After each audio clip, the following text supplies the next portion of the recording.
You're listening to Autumn on the Air, the weekly podcast that brings you conversations about the impact of research commercialization and the people who make it happen. Join us for interviews with patent and licensing professionals, innovators, entrepreneurs, and tech transfer leaders on the issues and trends that matter most. Keep listening for an inside track on the people, IP policies, and politics changing our world. Welcome to Autumn on the Air. I'm your host, Lisa Mueller. Today on the air, we're celebrating World Intellectual Property Day, observed every year on April 26. This global event highlights the critical role of IP in promoting creativity and innovation around the world. This year's theme focuses on celebrating the achievements of women in the field of innovation and creativity. Today, I'm excited to have as our guest Laura Schoppe, the founder and president of Fuentek LLC, a consulting firm specializing in technology transfer and intellectual property.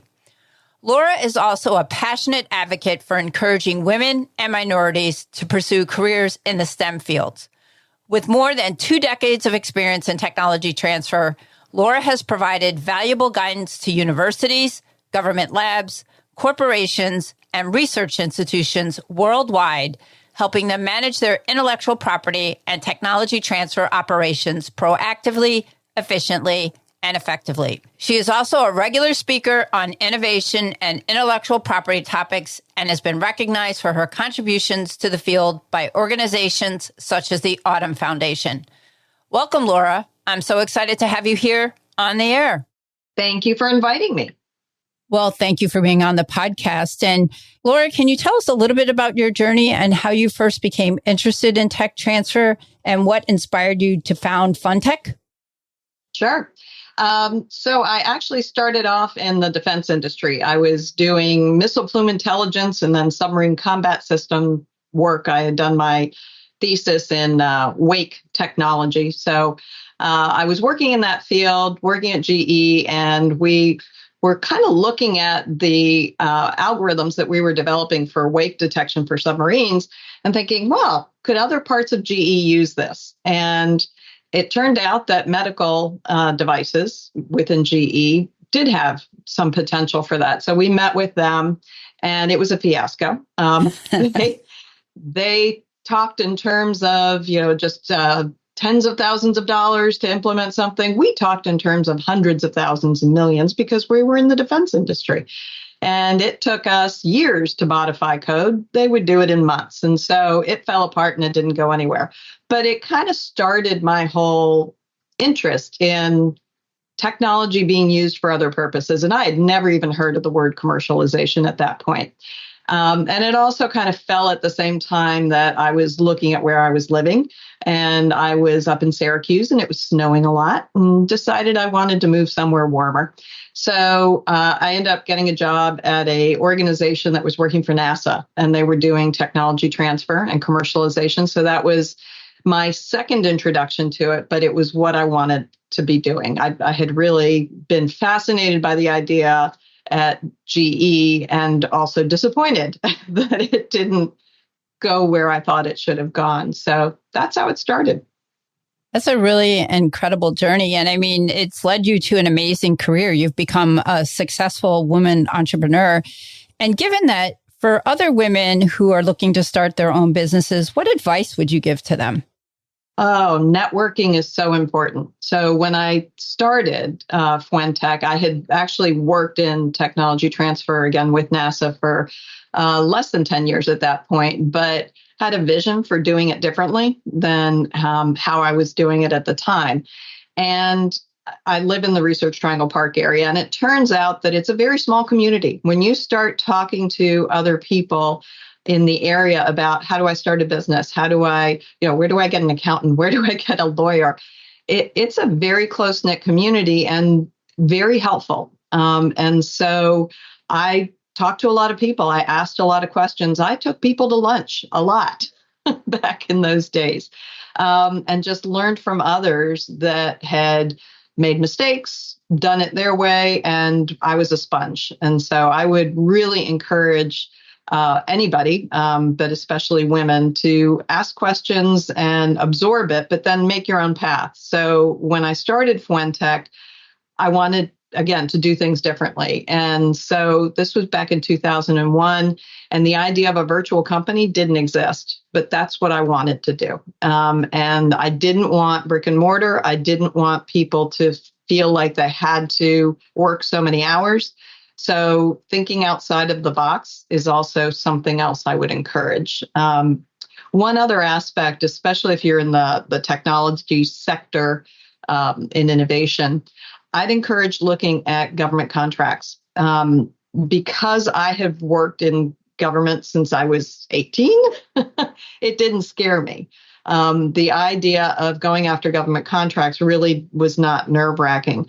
It is a wonderful source, SBIR funding, grant funding. It is a great source, and do not be scared and intimidated by the idea of going after government funding. Now, you mentioned you established Fuentek back in 2001, and it's even well known today that women founders face a lot of challenges. So I'm curious, can you talk a little bit about some of the challenges you faced as a woman founder? Sure. So actually, the bigger challenge I faced at that time was the idea that it was virtual. Any organization that I went to say, we can do this for you, they thought it was crazy. They're like, well, how are you going to control people if you can't see them? And how can you do this work if you guys aren't sitting together? So I really had to overcome that hurdle of saying, you're getting senior folks that can work independently, and we're only working on the things that make sense for what our technical capabilities are. So you're actually going to get higher quality. But I will tell you, early on, I attracted more women to this business than I did men. And that concerned me, that when I started to have a booth at Autumn and things like that, that people would view us as women only because we were predominantly women. And I think part of that was because of the flexibility of work. And it allowed women who were very capable to have that balance that they needed. And so that's what originally attracted to us. And I worried about the dynamics, the visual of it. And then I realized, why am I worried about this? If somebody doesn't want to work with a company that's predominantly women, we don't want to work with them. So stop worrying about it. We are what we are. And that was the end of that concern. And it really wasn't that big a deal. The constraints I ran into about being a woman were much earlier in my career. So when I worked with the Navy, when I worked with the Air Force, I was one in the room, and I was also very young. Yeah. So you had kind of two things there that were challenging to deal with at that time. Yeah. But in tech transfer, at least as professionals, there are a lot of women in this industry. And so I have not felt that aspect of it. From the inventorship perspective, that's different with the people that we deal with. That's a different ballgame. And you're certainly ahead of the curve, weren't you, with a virtual company? Because little did we know, working remotely and virtually, we're going to become a way of life in several years after you founded your company. Yeah, when COVID started and everybody was freaking out, I was like, well, welcome to my world. Exactly. Now, in addition to all your work in tech transfer, you're a passionate advocate for encouraging women and minorities to pursue careers in STEM. Can you give us some ideas of some actions that companies and other organizations can take to help support this cause? Absolutely. It's a pipeline issue. Huge pipeline issue. Yeah. Right. So you need to start early. And I've worked in the area of helping women and minorities primarily. I mean, kids in general, but I do try to focus my resources primarily, or my efforts primarily, on minorities and women. You got to get them early. And if you don't start encouraging them to not be afraid of math and science, by the time they are in 6th or 7th grade, it's too late. And so one of the areas that I spend a lot of my energy on is called FIRST Robotics. And I'm the current chair of the FIRST North Carolina. organization. And it has different components to it that start with young kids in elementary school and goes all the way through high school. And it just breaks down those barriers of geekdom and of fear of just get your hands in there and get dirty, not just mechanically, but also with coding, with everything, and encourages kids to do all aspects of it. So I would encourage companies to look for those types of programs that are breaking down those barriers for kids younger, but follow it all the way through. And the more organized that program is, the farther your dollar and your time go. And be picky about it. I've actually worked with a lot of different organizations, and I try them out. And if they need more of my time in getting them fixed and organized, I move on. I find somewhere else. Laura, today's World IP Day, and we are celebrating innovative and enterprising women all around the world. And so I wanted to talk a little bit about Fuentek's work with small businesses. And I understand that Fuentek provides SBIR technical and business assistance to small businesses. Can you talk a little bit about the importance of this program for small businesses and how it helps them navigate the complex world of tech transfer and intellectual property? Yeah, the TABA program is somewhat new within the last 3-4 years, I think.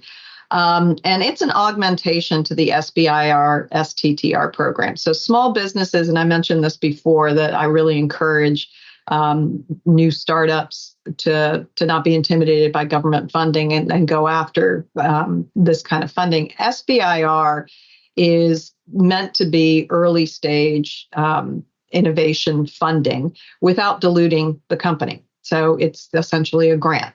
The TABA program is money on top of that. So in a phase 1 proposal that you can submit to a variety of different government agencies, they each have their own topic areas. They each have slightly different rules, but ballpark, a phase 1 funding for research activity is usually somewhere around $100,000, $60,000 to $100,000. On top of that, they can ask for TABA funding, which is an additional up to $6,000, depending on the agency. And it's specifically meant to focus on what is the commercialization path for the technology. So SBIR has for many years been research. And there's some companies that are known as they turn the crank on SBIRs and they live off of just getting these SBIRs, but never take the technology to the next stage. And the government has really cracked down and wanted to see more productivity out of SBIRs. Actually, they've been saying this for 10 years, but they've actually found ways to get closer to that. And the TABA program is one of those. And so if a company asks for TABA funding and they line up their TABA vendor, they get that additional $6,000 to pay the vendor to help analyze the market, to help them identify what is the path forward, what is our strategy, what IP should we be pursuing, which is your area, Lisa, and then what companies maybe should we partner with or could be potential vendors for us afterwards. There's just such a variety of pathways available to these companies. And they don't have the expertise to really look at them. And they don't have the time to do the research and analyze it. So this gives them that extra push. And the information goes into their phase 2 proposal. So part of their requirement now is that they have to have a commercialization plan. So the TABA phase 1 gives them the meat for that commercialization plan. And that not only helps give them a pathway, but it gives the government information to look at this and go, if we invest in phase 2, which is now up to potentially $1 million, depending on the agency, that's a whole lot more change. If we're going to invest in this, we want to know that it's got potential. It's going to go somewhere to benefit the U.S. economy. And so it gives them more information to make better decisions moving forward. And then there's also a phase 2 TABA, which can be up to $50,000. And that can be used to get a patent, to pay your patent attorney. It can be used for specific expertise. It can be used to actually market that technology and get those partnerships started so that at the end of your phase 2 SBIR funding, you are in much better shape to actually take the next steps for commercialization. That sounds like a fantastic program. And it's actually one that's new to me. I hadn't heard of the TABA program. So I think it's really great for small businesses to take advantage of. I hope they do. Now, Laura, for women who might be interested in pursuing a career in intellectual property or tech transfer, what skills and experiences do you think are most important for success in this field? So I'm not an attorney, so you might be able to answer the IP law aspect of it a little better than I. But in terms of working in the technology field, you need to get your check mark on the technical part first of doing a few years somewhere and ensuring that you have the technical chops, because that will always be questioned. If you go straight out of getting your degree and then go into tech transfer, for example, without necessarily implementing the technology part of it, I think it'll be more challenging. I think you don't have the insights into what goes into technology development, what goes into program management and taking something from idea all the way through. And I would also encourage them to work for somebody else. So don't, if you're more in the startup idea, you are playing with your own money when you go out. And if you work for a company and learn on their dime, essentially, if the bigger the company, the smaller your mistakes are. They don't have quite as big an impact on the bottom line, on people's livelihood and career. If you're in a very small company, you make a mistake, you're impacting everybody. Exactly. It's, much more detrimental in a startup than it is in a very large company.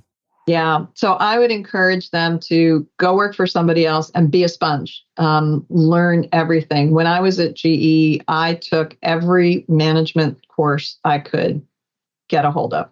And learned about succession planning and learned about program management and learned about interviewing. Huge impact of my career path has been my ability to interview and pull out salient points to make good decisions. Not just in innovation, because that's a huge thing that we do is we interview people, but in hiring staff.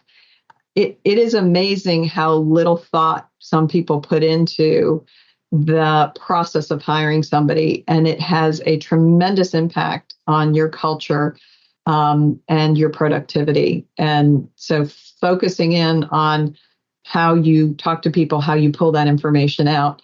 I learned that at GE. That was one of the things I learned there. There was ethics training. There was every kind of training you could think of.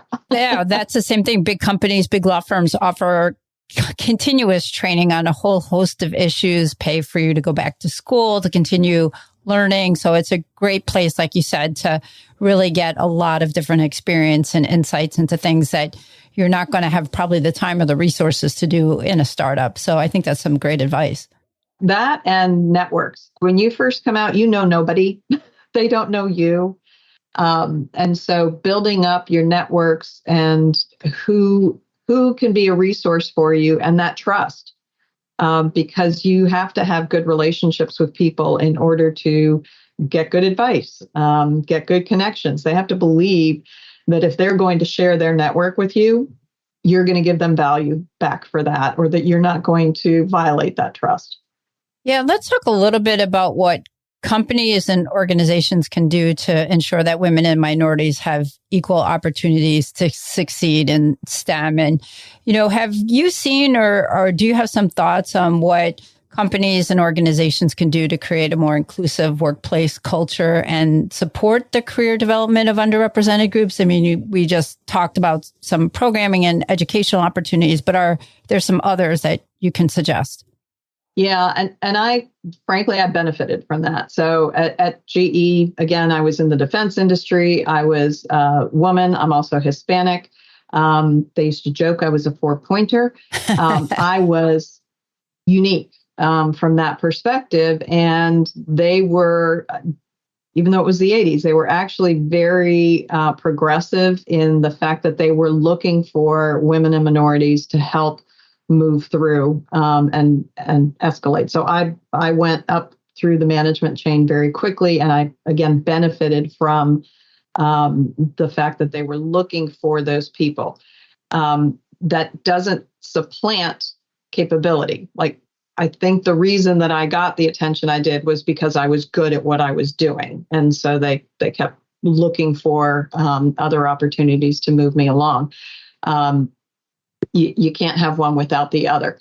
The other aspect that I think I've seen at companies that are successful at this is that they put the extra effort into looking for those people. So if your room is full of white men, then that's who is going to continue to get promoted. And we all look the same and we are all comfortable with each other.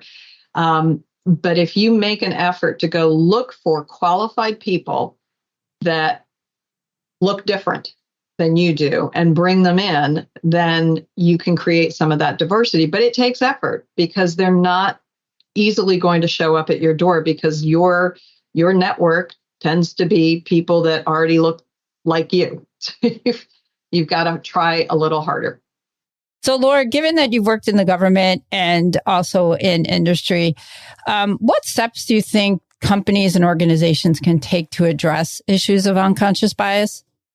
So unconscious bias will always be there, as I'm sure you're aware, always. And I think the best thing we can all do is to make it conscious. Absolutely. Recognize that's what's going on and bring it in the sunlight. So one of the things that because we were virtual, I never saw a lot of the people that I hired. And I would talk to them on the phone, and unconscious bias, you can make some assumptions about, male, female are probably pretty easy assumptions to make for most voices, and their names possibly, but I had no idea what color their skin was or anything like that. Because we didn't do cameras until COVID, even though Zoom and all those things existed, we rarely used cameras before then. And because we were remote, I didn't meet a lot of these people ever. I've never been in the same room with them. And so anything companies can do to eliminate that aspect of the decision making, that as soon as they see somebody, it starts triggering certain decisions in their minds. Take names off of resumes and invention disclosures. So that is something that we don't look at the names of the inventors as we're analyzing the first blush of what we look at until we have to set up the interview, because then you have to look at the name and call them and all that. But we try not to have any thought as to, is this man or woman? What is their ethnicity when we first look at it? Because when you first read the technology is where you formulate your initial impression of, do I think this is going to go forward or not? And it's a much less impact after you've gotten that initial idea about the technology, which has nothing to do with the technologist. And so, well, it does in terms of their ability later, but just for that first thought. So kind of projecting that into hiring practices. Anything you can do through those first layers of weeding people in and out into piles, of taking their names off of it. Do not look at pictures. At some point, obviously, you do have to meet somebody and you want to look at them eye to eye. But then the other aspect is be very conscious of, your biases and think them through. And back to the other point I made before of go the extra mile of looking for people that don't fit the norm that you've already got, but are still highly qualified. Never drop that thing. The affirmative action trope of, it's elevating people that are not equal to. That's bullshit. I mean, I'm sorry. That aggravates me to no end. Yeah. It aggravates me to no end because I worked hard and I don't think I would be necessarily in a different position if I were a man than a woman. So it certainly impacted my career path because of some of the barriers that I went up against early on in my career. But I think my competency has nothing to do with my ethnicity or my sex. Laura, I wanted to go back and ask you about taking the inventor names off of invention disclosures, because that's a question the Equity, Diversity, Inclusion Committee at Autumn gets quite regularly. For offices that are looking to take names off of invention disclosures, do you have some suggestions in terms of how they can do that and maybe how to make it that it's not an overly labor-intensive kind of process? Yeah. So the inventor names when we're doing the analysis and setting up our reports, it's in there. It's training to say, don't look at it. Okay. So that doesn't cost you much. No, it really doesn't. To tell them, don't even look at that. Skip right down and just start reading what you got to focus on. Electronically, it's not that hard. If you're going to send somebody an invention disclosure, just delete it off of there. And then, PDFs can be edited and then send it on if you really wanted to do that. And most offices do have admin support that is taking in the invention disclosure and then sending it out to the tech managers. Now, part of how things are structured at many universities is that they get assigned based on, well, this is that inventor. And so you move forward. You can make a little bit of judgment call there. If you've got an inventor that you're working with a lot, hopefully you're past that bias. You know them, they're capable. So it doesn't hurt in those circumstances because you already have an opinion, and hopefully a good opinion if you've done a lot of inventions with that particular person. It's really the one-offs and the new folks that are coming in. It's encouraging their participation. And the barrier is actually not as heavy once they've submitted the invention disclosure. I think the barrier is harder to get them to submit it. I think so also. And do you have any thoughts on how we can overcome that barrier? Yeah. Outreach. Just getting out there and talking to people and helping them see that others that look like them are either in the office, hopefully, that there's some diversity in the office, or that others that look like them have gone through this process and had some successes. We did a training at Sandia because they wanted specifically to encourage their women inventors to participate in the whole process. And so the training that we provided was really not significantly different than the training that we do for any community of inventors to help them understand what is the tech transfer process, what is their role in it, what are the benefits for them. All those things are the same for the first layer. What we did differently was it was women training. We used examples that were women inventors and women startups.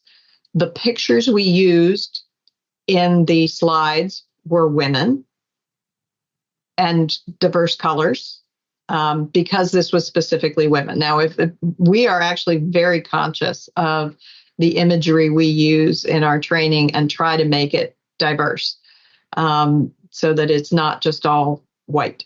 We try to have a variety of different men, women, some that you may not be able to tell which one they are. And that's very purposeful in how we choose to represent those things.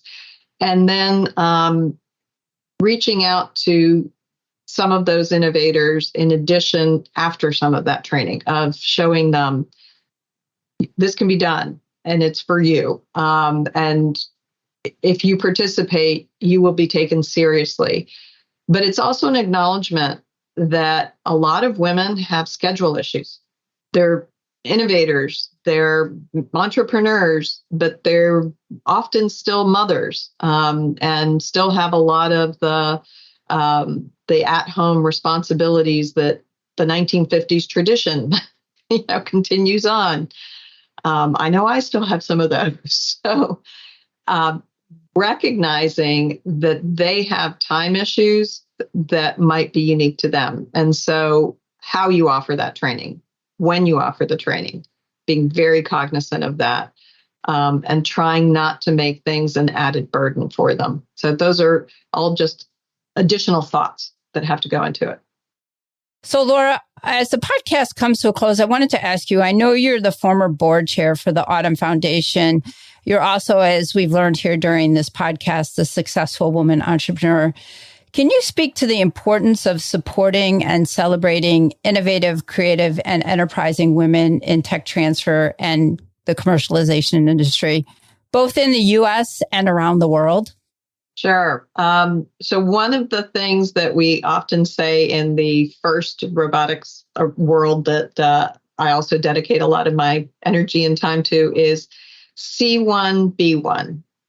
So if you see somebody that looks like you and they are doing something different than what you previously thought you could do, and they are being successful at it, that has a tremendous impact. And so in the work in the foundation, when we started looking at diversity, and also from a perspective of working in tech transfer, is just helping people see the possibilities of what they can do and encouraging them to move forward with that. And so the more women that we celebrate their successes, the easier it is for other innovators to see the path forward and how they got there, and talking to those entrepreneurs to get from them, what did they do?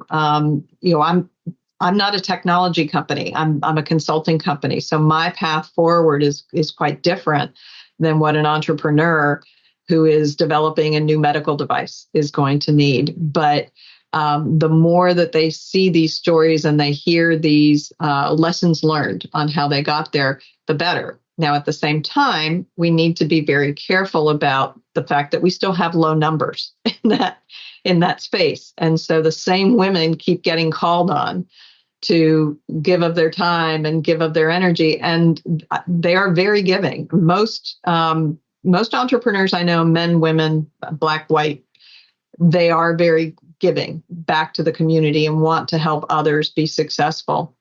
But when you have minorities and when you have women, underrepresented groups in general, they're underrepresented means there's few numbers. So that means we keep calling on the same people. We've got to expand that, and we've got to maybe look for people that are still on the path up, and what are their some of their challenges, and by giving them that exposure, help elevate them to the next level as well. So it's not just the superstars. We should also be looking for the ones that are trying to get there and help them get there. Well, Laura, thank you so much for joining us on the podcast today. It's been really great to have this opportunity to talk to you. It was a pleasure. Thank you for inviting me. Well, that's all the time we have today for this special episode celebrating World Intellectual Property Day. Thanks for listening. Thanks for listening to Autumn on the Air with Lisa Mueller. Get social with us and share your thoughts.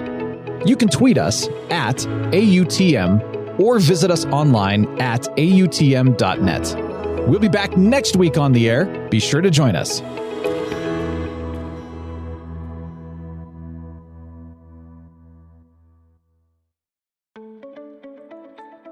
New to tech transfer or a seasoned pro?